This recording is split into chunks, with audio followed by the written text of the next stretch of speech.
Hey everyone, this is Nikita and welcome back to my channel. So in this video, as you have already seen from the title, I will be solving few previous year questions from the topic chemical periodicity and chemical bonding.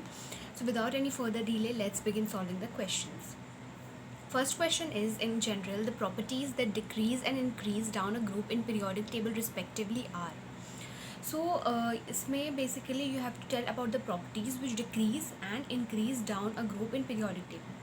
Options are electronegativity and atomic radius, electronegativity and electron gain enthalpy, electron gain enthalpy and electronegativity. Option D is atomic radius and electronegativity. Okay, so this is the first question, and you have to move along a group, that means from top to bottom.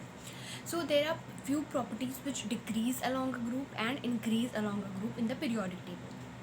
सबसे पहला option जो अगर है आप check करो, electronegativity and atomic radius. That means it is saying that electronegativity decreases and atomic radius increases. So obviously as you move from top to bottom, atomic radius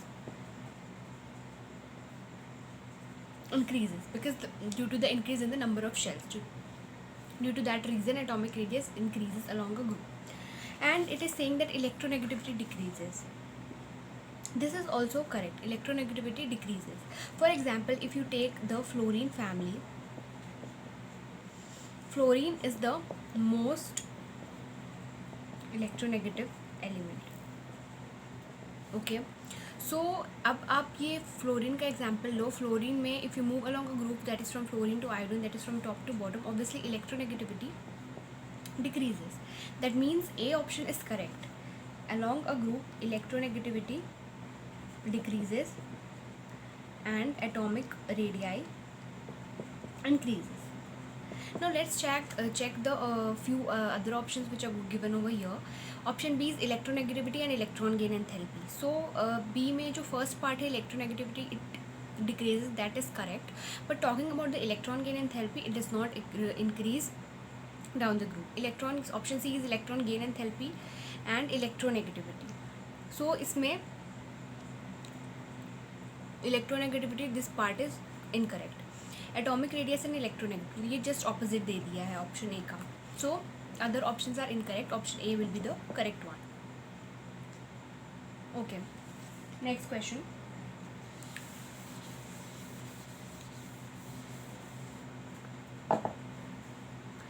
The correct order of atomic radii of carbon, cesium, aluminium and sulfur is.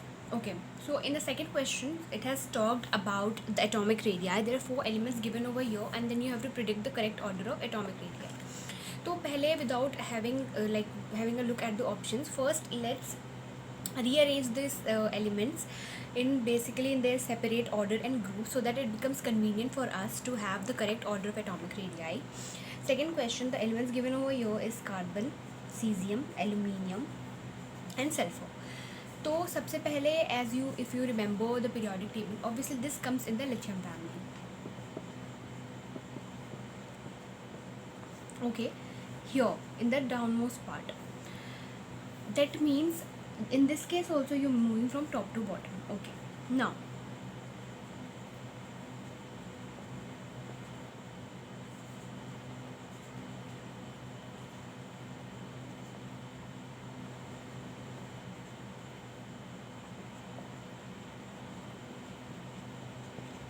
Okay, so these are few elements which have written down over here. तो इसमें कौन कौन से दिया है? Caesium दिया है, aluminium, carbon and sulphur. ठीक है, remember this. When you move along a period, obviously atomic radii decreases. ठीक है, और सिमिलरली उसका ऑपोजिट अगर आप अलॉन्ग अ ग्रुप मूव कर रहे हो तो उसमें इंक्रीज होगा. ये वाले केस में, सीजियम के केस में आप देखोगे ये अलॉन्ग अ ग्रुप आप मूव कर रहे हो. सीजियम ये सबसे लोअर पार्ट में है, सो ऑब्वियसली इसकी एटॉमिक रेडियाई ज़्यादा होगी. Now talking about aluminium and sulphur, obviously यहाँ पे सल्फर जो है,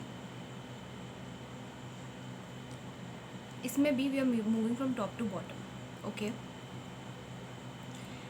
and for carbon obviously this will have the lower value of atomic radii. obviously ये along the period ही है, बाकी comparison इस दोनों के बीच में. सबसे ज़्यादा atomic radii obviously होगी सीजियम की, ठीक है। नाउ ये एल्यूमिनियम और सल्फर में ये आप अलॉन्ग अ पीरियड मूव कर रहे हो, ऑब्वियसली इसकी एटॉमिक रेडियाई ज़्यादा होगी। Now taking the example of carbon and sulphur, obviously ये बेसिकली कार्बन ऊपर है और ये ऑक्सीजन फैमिली में सल्फर ये moving towards the group, obviously that means sulphur will have more value, carbon will have the least value. So this is the correct order of atomic radii. तो सबसे ज़्यादा है सीजियम का, then comes aluminium, sulfur and then carbon. That means A is the correct option.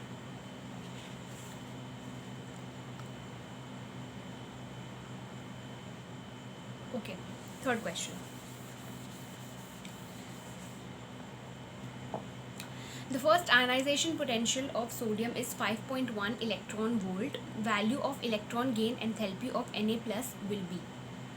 Okay, so यहाँ पे ionization potential और ionization energy, it can be also called as ionization energy, इसकी value है 5.1 electron volt of sodium. So you have to calculate the electron gain enthalpy of Na plus. So if you remember what is ionization potential or ionization energy and electron gain enthalpy, obviously they are opposite, basically reverse of each other. तो यहाँ पे ये third question में ionization energy की value दी हुई है 5.1 electron volt, ठीक है। आयनाइजेशन एनर्जी मतलब कि आपको एनर्जी दे के एक इलेक्ट्रॉन निकालना है, इसकी वैल्यू दी हुई है 5.1 electron volt. Now for the case of electron gain enthalpy, obviously वो एनर्जी जब इलेक्ट्रॉन गेन एंथैल्पी मतलब अमाउंट ऑफ एनर्जी वो एक्सेप्ट करेगा in order to have an electron. So ये ऑपोजिट है, therefore electron gain enthalpy will be obviously reverse of ionization energy, means minus 5.1 electron volt. Okay, that means B is the correct option. So obviously the terms which is given to you in the question, try correlating them. What is the basically definition and chemical periodicity and chemical bonding. So basically there will always be questions talking about atomic radii, ionization energy or electron gain enthalpy. Keep that in mind so that it becomes easier for you to solve the question. Next question, fourth, the isoelectronic set of ions is. तो यहाँ पे चार options दिए हुए हैं obviously, and then you have to identify the isoelectronic set among them. So talking about isoelectronic species are the species which have same number of valence electrons. तो basically obviously यहाँ पे minus और plus charge के हिसाब से addition और removal of electrons होगा. Now fourth question, तो इसमें सबसे पहले है F minus Li plus Na plus और Mg2 प्लस. ठीक है, इसका एटॉमिक नंबर है 9. अब ये एक माइनस चार्ज है तो 10, इसका होता है 3, एक नेगेटिव 2, 11 माइनस 1 10, 12 माइनस 2 10. ये तो ऑब्वियसली है ही नहीं, ये वाला set is not the isoelectronic species. Next set है N3 minus Li plus Mg2 plus and O2 minus. Now इसमें ये 7 प्लस 3 10, ये अगेन 2, ये 12 और ये 10. This is also not iso electronic species. Third set है Li plus Na plus O2 minus and F minus. ये 3 minus 1 2, ये 10 electron, ये 10 इलेक्ट्रॉन और ये 10 इलेक्ट्रॉन, और यहाँ पे ये लिथियम प्लस के कारण this is also not iso electronic species. The last option, obviously अब तीनों नहीं है तो ऑब्वियसली लास्ट ऑप्शन ही होगा, but let's have a look at it and calculate the number of electrons. N3 minus O2 minus F minus and Na plus. 7 plus 3 10 electron, 8 plus 2 10 electron, 9 plus 1 10 electron, 11 minus 1 10 electron.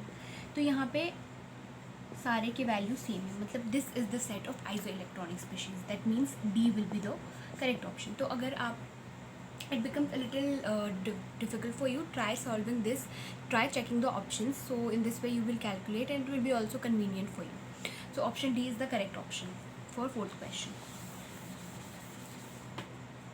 Next question is, the correct statement about ICl5 and ICl4 minus is.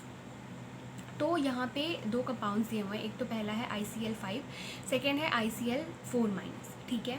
तो आपको इसमें basically it is talking about the structure, क्योंकि यहाँ पे दिया हुआ ICl5 square pyramidal and ICl4 minus is tetrahedral. That means first of all you have to calculate the hybridization and that way you will be able to calculate the structure.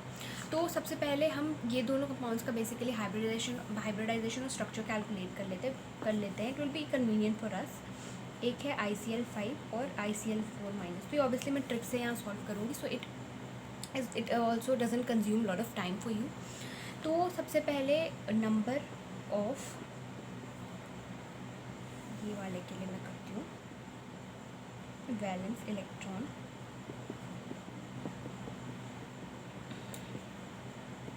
यूनिवैलेंट atom divided by 2, ठीक है। ये है इसका formula. Now number of valence electron obviously 7 होते हैं for iodine since it belongs to fluorine family. 7 plus number of univalent atom, obviously chlorine -1 charge कैसे करता है बाय 2। 7 + 5 12/2 6। 5 क्लोरीन है तो मतलब 5 तो बॉन्ड पेयर बचेंगे। टोटल हमारे पास ये वैल्यू 6, बचा कितना 1। तो 5 बॉन्ड पेयर और 1 लोन पेयर, ठीक है।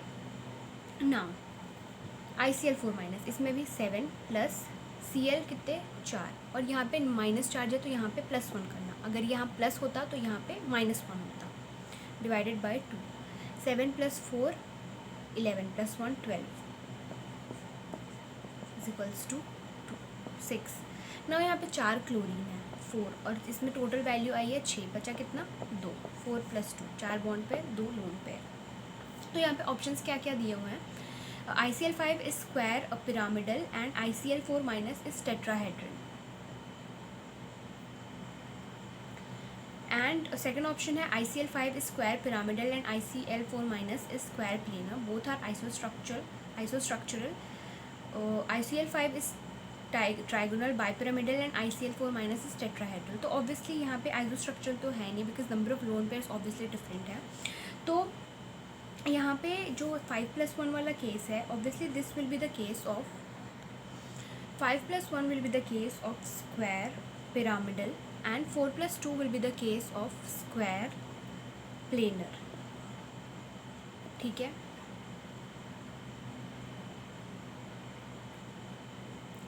तो बेसिकली जो ये दो स्ट्रक्चर्स दिए हुए हैं, they both are not isostructural. That means ICl5 is square pyramidal and ICl4 minus is square planar. That means B will be the correct option for 5th question.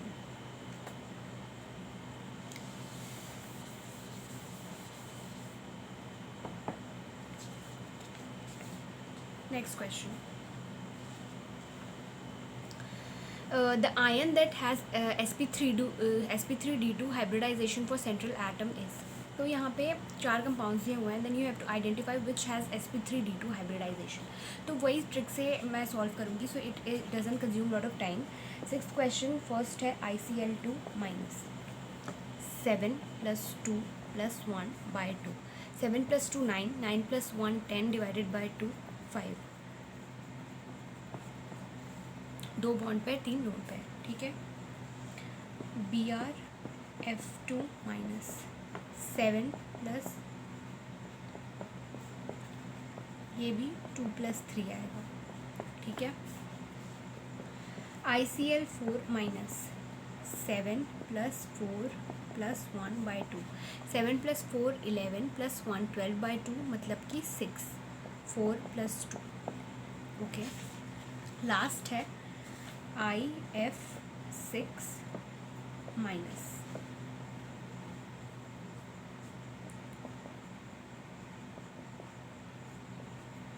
7 + 6 13 + 1 14/2 7। So obviously this one, ये 4 + 2 6 है, तो obviously this will form sp3 D2 hybridization.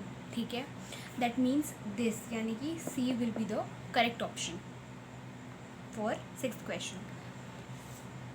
4 + 2 मतलब obviously 6 sp3 D2. Okay.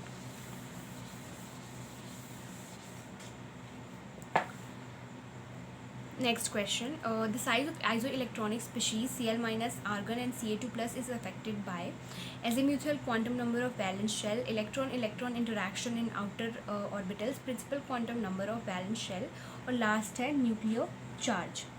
Okay, तो यहाँ पे आपको बताना है कि जो आइसो इलेक्ट्रॉनिक स्पीशीज़ है बेसिकली वो किस चीज़ से अफेक्ट होता है. There are 4 options given over here. पहला तो है azimuthal quantum number, electron electron interaction, principal quantum number और न्यूक्लियर चार्ज. सो बेसिकली जो z hat is inversely proportional to nuclear charge. That means the isoelectronic species will be basically affected by nuclear charge. That means for 7th, D will be the correct option, which is nuclear charge. So okay, so I've solved few questions from the topic chemical periodicity and chemical bonding. So that was all about it for this video, and I hope your preparation is going on really well since the exams have been postponed again. So keep practicing a lot of questions, and also you can tell me in the comment section what type of doubts you're facing and what type of more chemistry tutorials you want, and do like, share and subscribe if you found this video helpful, and thank you for watching.